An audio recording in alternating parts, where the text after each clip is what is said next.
मछली पालन से जुड़ी जानकारियों के लिए अभी सब्सक्राइब करिए Prabhat Kumar fisheries expert YouTube channel को और बेल आइकन दबाकर ऑल सेलेक्ट करिए सारे वीडियोस की नोटिफिकेशन सबसे पहले प्राप्त करने के लिए।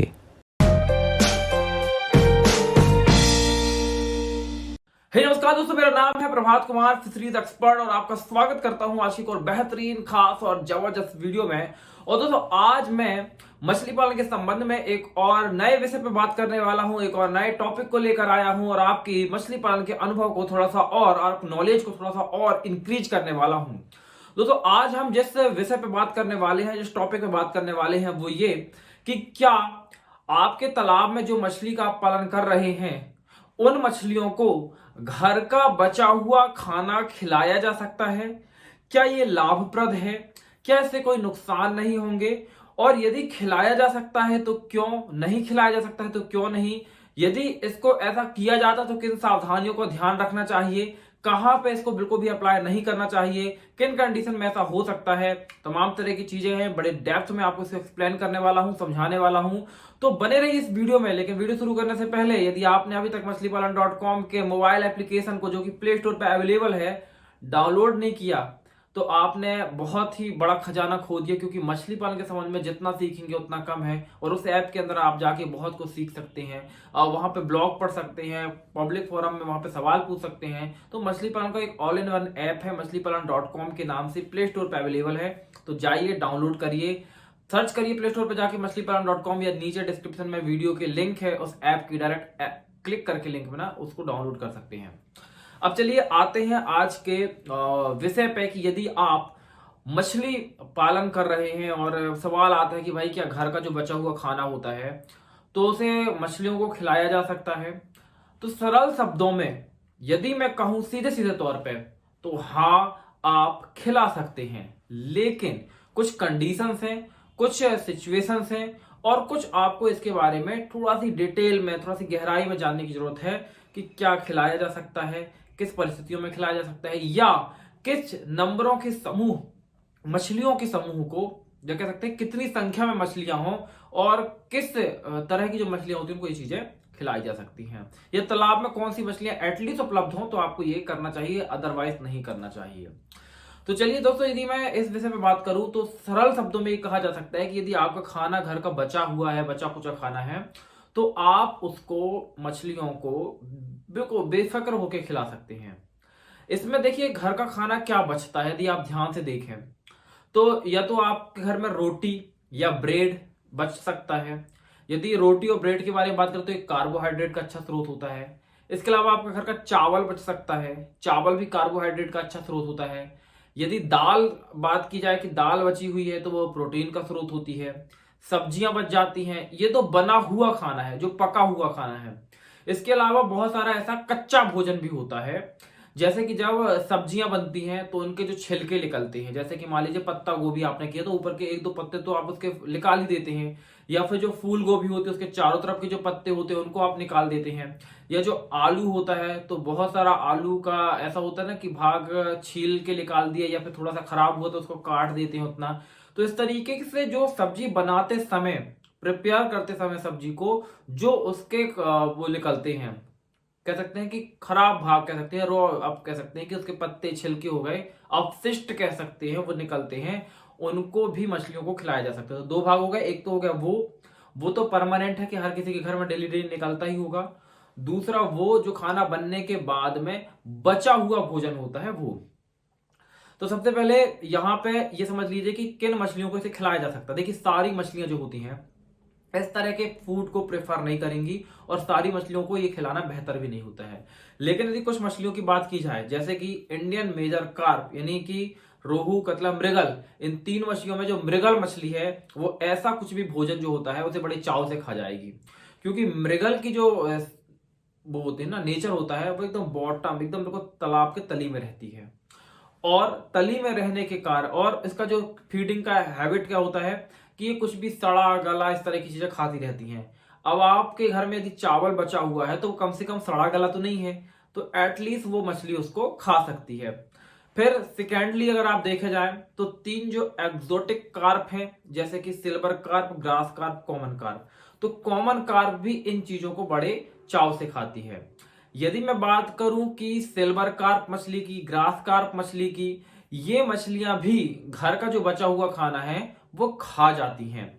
लेकिन कुछ मछलियां ऐसी होती हैं जो प्योर कार्निवोरस मछलियां होती हैं, जैसे कि सिंगी और मागुर मछली।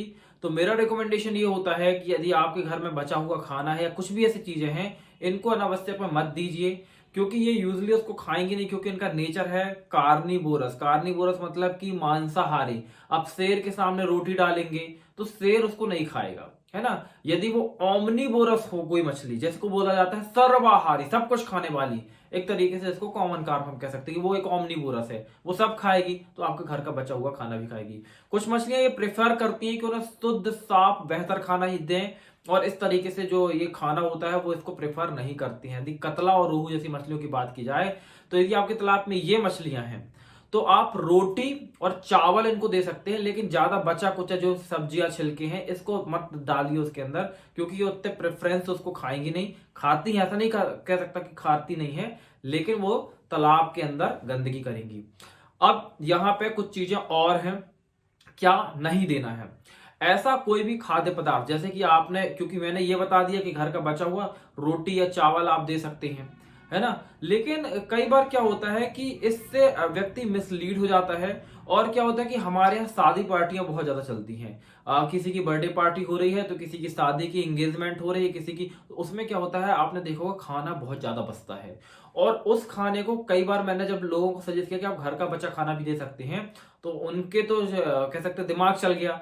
वो उनने शादियों को जो बचा हुआ खाना था वो पूरा खाना लाया और अपने तालाब में डलवाना शुरू कर दिया। उससे क्या होता है, मछली वो खाना नहीं खाती है।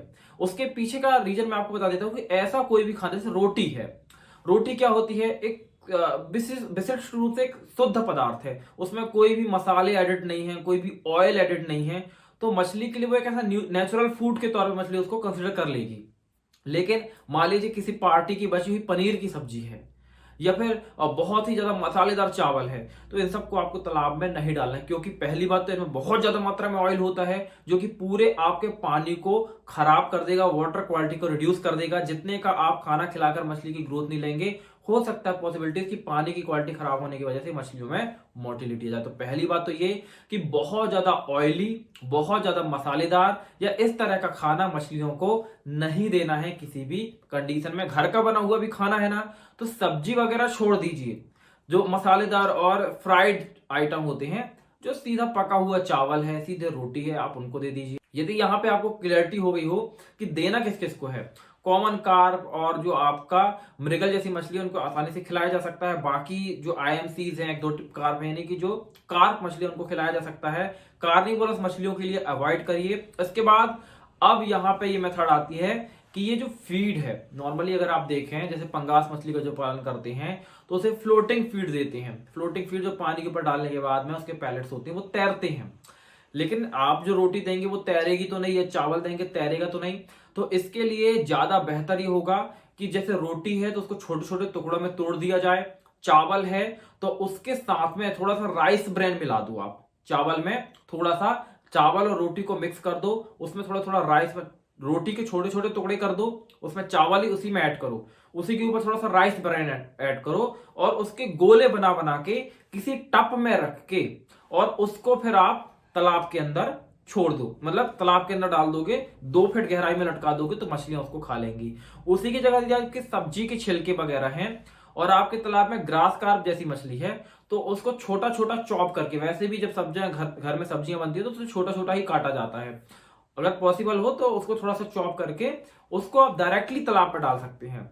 क्योंकि यूजली क्या होता है, जो हरी पौधे पत्तियां होती हैं वो उतना डायरेक्ट इफेक्ट वाटर क्वालिटी को नहीं करती, क्योंकि वो तालाब के नेचर में ही होता है। वहां पे ऑटोमेटिक प्लांट ग्रोथ करते हैं, उनकी डेथ होती है, फिर वो डिकम्पोज होते हैं। लेकिन जो बाहर से ये ऑयली फूड या पार्टियों का खाना, ये अगर आप तालाब में डालने लगेंगे तो आपके कल्चर को मेंटेन करने में प्रॉब्लम आएगी। तो आई होप कि आपको कॉन्सेप्ट क्लियर हो गया होगा। दोस्तों इसी के साथ में मैं आपको बताना चाहता हूं कि यदि आप अपनी लाइफ में एक बार गंभीरता के साथ में प्रॉफिटेबिलिटी के लिए मछली पालन करना चाहते हैं, तो आप हमारा 0 to 1 मेंबरशिप कोर्स को ज्वाइन कर सकते हैं। 0 to 1 एक कंप्लीट ऑनलाइन फिश फार्मिंग का ट्रेनिंग प्लस मेंबरशिप कोर्स है। ये कंप्लीट फिश फार्मिंग का बिजनेस ओरिएंटेड कोर्स है जिसके 3 भाग हैं।